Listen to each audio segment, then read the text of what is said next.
विश्वास सामाजिक संस्था ठाणे यांच्या वतीने आयोजित नवरात्र उत्सव 2024 आणि महाभोंडल्याचा कार्यक्रम 6 ऑक्टोबर रोजी ठाण्यातील ब्राह्मण सोसायटीतील उमा निळकंठ व्यायामशाळेच्या मैदानावर मोठ्या उत्साहात पार पडला।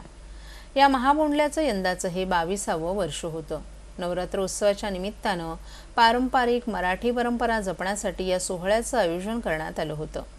या कार्यक्रमात सहभागी स्पर्धकांनी भोंडल्याच्या पारंपरिक गाण्यांवर नृत्य सादर केलं, ज्यामुळे वातावरणात मराठमोळा आनंद पसरला होता। विजेत्यांना सोन्याची नथ आणि पैठणी अशा आकर्षक बक्षिसांनी सन्मानित करण्यात आलं। तसंच सहभागी स्पर्धकांना देखील विविध आकर्षक पारितोषिकं देऊन सन्मानित करण्यात आलं। उपस्थितांनी या सांस्कृतिक कार्यक्रमाचा आनंद घेतला आणि पारंपरिक भोंडल्याच्या खेळाच्या माध्यमातून एकोप्याची भावना निर्माण केली। या कार्यक्रमात मोठ्या संख्येने नागरिकांनी सहभाग घेतला, ज्यामुळे ठाण्यातील हा सोहळा खास ठरला। विश्वास सामाजिक संस्थेच्या वतीने यंदाच्या महाभोंडल्यामध्ये मराठी संस्कृतीची मोठी जपणूक झाल्याचं उपस्थितांनी सांगितलं। विश्वास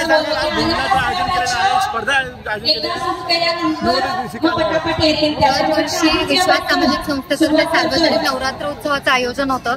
हे नवरात्र उत्सवाचं 13वे वर्ष आहे आणि त्या आधीपासूनच ठाणे शहरामध्ये भोंडल्याचं आयोजन होत चाललेलं आहे। नवरात्र उत्सवामध्ये ब्राह्मण सोसायटी उमा निळकंठ व्यायामशाळेच्या मैदानामध्ये गेली 23 वर्ष महाभोंडला आयोजित केला जातोय आणि फक्त नौपाडा प्रभाग नाही तर समस्त ठाण्यातनं आपल्या मराठी संस्कृती जपण्यासाठी विविध खेळ खेळण्यात जातात। सर्व महिला इथे सहभाग घेत असतात आणि हे ह्या वर्षी सुद्धा तसंच सुरू आहे। पुढचे अनेक वर्ष सुद्धा असं सुरू राहील। त्यासाठी जे नागरिक आणि ज्या महिला उत्स्फूर्तपणे या स्पर्धेत सहभाग घेतात त्या सर्वांचं मी मनापासून इथे आभार मानते आणि पुढच्या वर्षी सुद्धा आपण अशाच जोशात भेटू, अशाच उत्साहात भेटू थोडा विश्वास व्यक्त करते।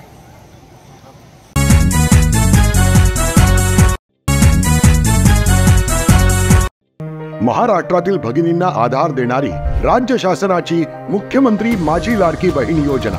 या योजनेअंतर्गत अल्प उत्पन्न गटातील 21 ते 65 वयोगटाच्या भगिनींना मिळणार दरमहा 1500 रुपयांची मदत। अर्ज करण्यासाठी 31 ऑगस्ट 2024 पर्यंत मुदतवाढ। कुटुंबाचं वार्षिक उत्पन्न 2.5 लाख रुपयांपेक्षा कमी असलेल्या महिला पात्र। कुटुंबाकडे पिवळं किंवा केशरी रेशन कार्ड असल्यास उत्पन्नाचा दाखला आवश्यक नाही। पांढरं रेशन कार्ड असेल किंवा रेशन कार्ड नसेल तर कुटुंबाचं वार्षिक उत्पन्न 2.5 लाखांपेक्षा कमी असल्याचा दाखला आवश्यक।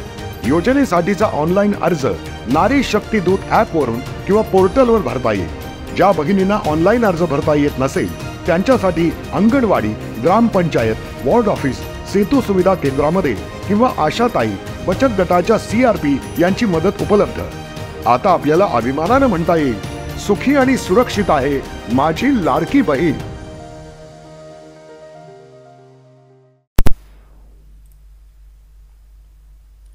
काँग्रेसपासून सावध राहण्याची गरज आहे। जेव्हापासून काँग्रेस सत्तेतून बाहेर झाली आहे तेव्हा त्यांचा खरा चेहरा समोर आला। काँग्रेस सर्वात बेईमान आणि भ्रष्ट पार्टी आहे। काँग्रेसचं चरित्र कधीच बदलत नाही। यांच्यासोबत आलेले पक्ष देखील बर्बाद होतात। काँग्रेसचं भूत ज्यांच्या अंगात घुसतं त्यांची ही परिस्थिती असते असं सांगत पंतप्रधान नरेंद्र मोदी यांनी काँग्रेसवर जोरदार टीका केली आहे। पंतप्रधान नरेंद्र मोदी हे मुख्यमंत्री एकनाथ शिंदे यांच्या होमटाऊन असलेल्या ठाणे जिल्हा दौऱ्यावर होते। ठाण्यात झालेल्या कार्यक्रमात पंतप्रधान नरेंद्र मोदी यांच्या हस्ते 32,800 कोटी रुपये खर्चाच्या विविध विकास प्रकल्पांचं उद्घाटन आणि पायाभरणी करण्यात आली। यावेळी बोलताना त्यांनी काँग्रेसवर जोरदार प्रहार केला। काँग्रेस सर्वात बेईमान आणि भ्रष्ट पार्टी आहे। काँग्रेसचं चरित्र कधीच बदलत नाही। काँग्रेसच्या मुख्यमंत्र्यांचा जमीन घोटाळा समोर आला।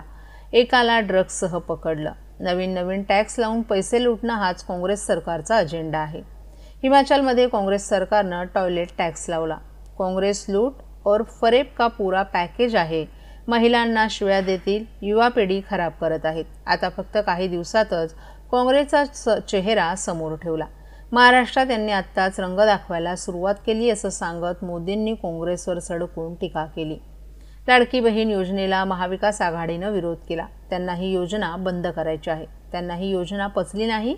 त्यांची सरकार आली की ती शिंदेंवर आगपाकाड करणार आणि सर्व योजना बंद करणार। हे पैसे त्यांच्या दलालांच्या खिशात टाकायचे आहेत अशी ही टीका मोदींनी केली। काँग्रेसपासून सावध राहण्याची गरज असून जेव्हापासून काँग्रेस सत्तेतून बाहेर झाली आहे तेव्हा त्यांचा खरा चेहरा समोर आलाय। काँग्रेस अर्बन नक्षल बरोबर आहे हे आता स्पष्ट झाले। त्यांना माहिती आहे त्यांची एक वोट बँक आहे, त्यामुळे ते आता इतरांमध्ये फूट टाकून सत्तेत येण्याचा प्रयत्न करतायत. जर आपण विखुरलो गेलो तर ते आनंद साजरा करतील. त्यांचे मनसुबे सफल होऊ देऊ नका. यांनी देशाला गरिबीत ढकललं. यांच्यासोबत आलेले पक्ष देखील बर्बाद होतात.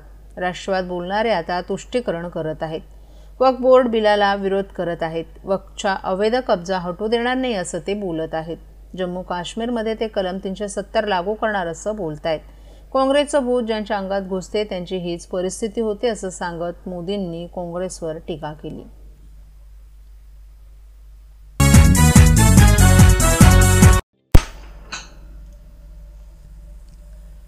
माजी मुख्यमंत्री उद्धव ठाकरे यांच्या पत्नी रश्मी ठाकरे यांनी काल सायंकाळी टेंभी नाका येथील देवीचं दर्शन घेऊन महाआरती केली. रश्मी ठाकरे यांच्या स्वागतासाठी टेंभी नाक्यावर शिवसेना महिला आघाडीच्या रणरागिणींनी तसंच पदाधिकारी आणि कार्यकर्त्यांनी तुफान गर्दी केली होती. टेंभी नाका देवीचं दर्शन घेऊन त्या शहरातील ठाकरे गटाच्या चंदनवाडी शाखेजवळील देवीचं तसंच काही पदाधिकाऱ्यांच्या मंडळातील आणि घरगुती देवींच्या दर्शनासाठी गेल्या होत्या.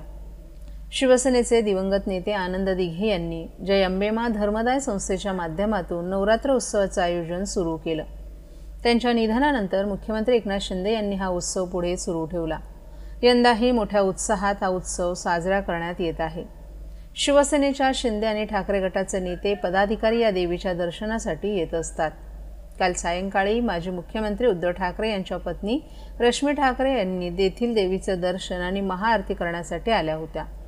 त्यांच्या समवेत शिवसेना उद्धव बाळासाहेब ठाकरे गटाचे नेते माजी खासदार राजन विचारे, मुंबईच्या माजी महापौर किशोरी पेडणेकर, श्रद्धा जाधव, उपनेत्या विशाखा राऊत, जिल्हाप्रमुख केदार दिघे, महिला जिल्हा संघटक रेखा खोपकर, समिधा मोहिते, माजी नगरसेविका नंदिनी विचारे, शहर प्रमुख प्रदीप शिंदे, रोशनी शिंदे, सचिन चव्हाण यांच्यासह ठाण्यातील पदाधिकारी आणि कार्यकर्ते मोठ्या संख्येनं उपस्थित होते.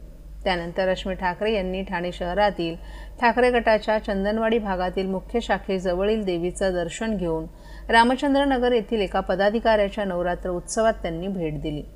तसंच शिवसेना उपनेते स्वर्गीय अनंत तरे यांच्या निवासस्थानी जाऊन त्यांच्या सार्वजनिक नवरात्र उत्सवातील देवीचंही दर्शन घेतलं. तसंच यानंतर राबोडी भागातील एका पदाधिकाऱ्याच्या नवरात्र उत्सवातही त्या सहभागी झाल्या होत्या. माई माऊलीची माया अनमोल माया ऊन सावली सुखाची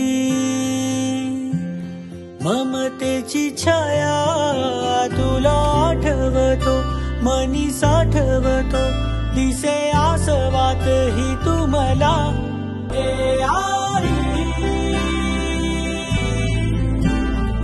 भासे ठाई ठाई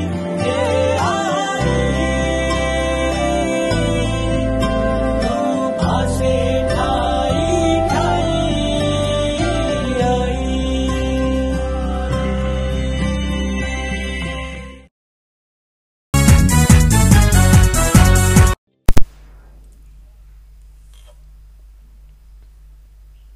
आज दुपारी जवळपास 1:15 वाजण्याच्या सुमारास ठाण्यातील TMPL प्रायव्हेट लिमिटेड या कंपनीत आग लागल्याची घटना घडली.